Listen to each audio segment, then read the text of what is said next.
Welcome back to Ladies of Another View, and I want to welcome back our guest, Stefan Padfield, who is the Executive Director with the Free Enterprise Project. Welcome back, Stefan.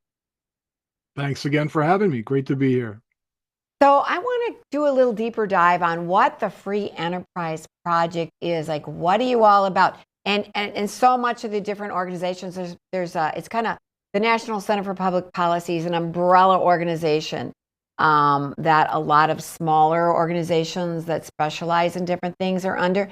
And you do what we don't have the power or influence to do.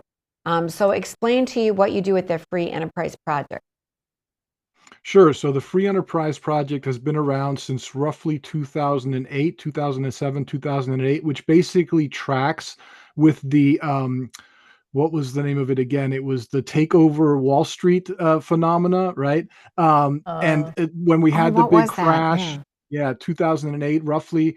And one of the things that came out of Yeah. that was the essentially capitulation, if you will, of much of Wall Street and American capitalism and American corporations, where, at least by some accounts, they basically struck a deal, right? Occupy Wall Street was the movement. Yeah. And essentially, the story goes that the executives saw the pitchforks coming for them and said, look, if we start advancing your leftist causes, will you leave us alone, essentially, right?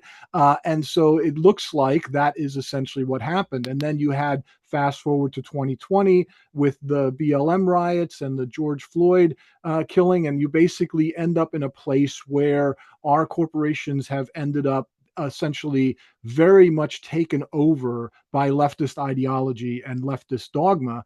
And so, what we do in large part is to try to get corporations back to neutral through primarily shareholder proposals that we file, because we are shareholders in the corporations that we engage with. But also, we write letters to the board. We do think tank things like writing op-eds, which is what brought me here today. We'll do testimony in front of legislative bodies. So we're always looking for ways to try to get corporations back to neutral. And I'm certainly not alone in saying that I think part of the reason that we've been successful is because we're not trying to move corporations to the right. We just want them to get back to the business of doing business. We want them to do things that are very much an 80-20 issue, right?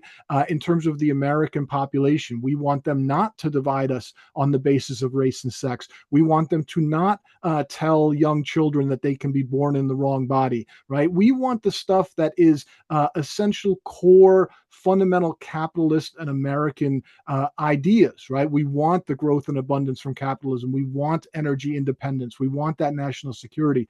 So I think the issues that we are advocating for in the ways that we do are very much often 80-20 issues. And part of the reason there's a struggle is simply because the left has been very successful in taking over a lot of the elite institutions. So the asset managers, the proxy advisors, when they do get control of the government branches, and then the executive suites, right, the World Economic Forum and so forth.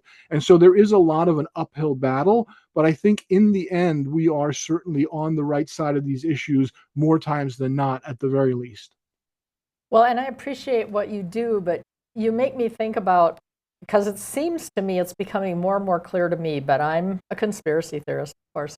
But when I look at what's going on in DC now, and I look at what has happened since the Occupy Wall Street and how we've progressed from that, like you were just talking about, it's almost like, a lot of these heads of these corporations, I can't believe they're all just strong, pro-capitalist when you see over and over how much the government is getting involved in financing everything right down to savings accounts they're talking about now. And how much it looks like it's not just the left, unless there's a lot more left, but it's like they're pairing up so that they can continue this drive toward socialism, Marxism, communism, because the government is more and more involved in everything. And I think they're probably liking that.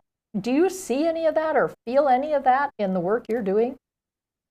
Yeah, absolutely. I mean, I think when I talk about and I get asked the question, how did we get here, which often comes up, I typically try to point out it's not just one type of actor, right? You certainly have the committed ideologues, right? I mean, we are now in a place where many of the CEOs and high-level managers have been through an education system, right, including business school, that was basically a leftist indoctrination factory, right? I mean, even Right. business schools, which you would think would be conservative and pro-capitalist, all they're learning about is stakeholder capitalism and equity and all these issues. So it's not surprising that you have some actual ideologues, not to mention the bureaucracy in these corporations, which with HR and the various DEI institutions and bureaucrats.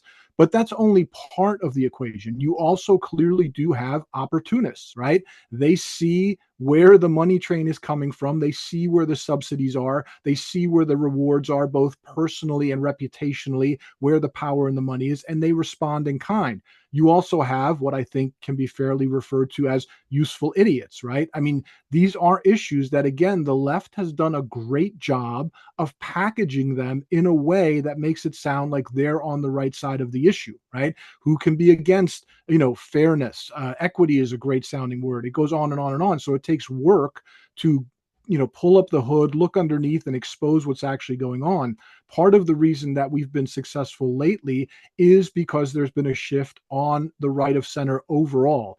Part of the calculus of our CEOs and others in businesses was, well, we can essentially ignore right of center because they're going to leave business alone. They basically think corporations are their allies. They're not going to boycott. They're not going to make a lot of noise. Meanwhile, the leftists are going to riot. So let's just appease them. And what we've seen basically in the last 5 years is the right has essentially woken up and said, enough is enough. And I do think part of the shift was when a lot of people on the right concluded that they were coming for our kids, right? That was a bridge too far. And once that realization sunk in, and the conservative consumer and the conservative stakeholder and the conservative shareholder said, no, this is enough. We don't care whether you cloak yourself in the aura of capitalism or not. This is not going to happen on our watch. And you got the boycotts, and you got the engagements, and you got the shout outs with Target and Bud Light, where their market value was hit to the tune of billions of dollars. That was a new normal. And so we are still, I think, very much in a transition space where you have these various actors, but at least the opportunists have to now do a different calculus, right? They have to understand that they can't just ignore the right. They can't just take the right for granted. They can't just keep pushing leftist ideology, no matter how radical, hand over fist, and that we're not going to do anything.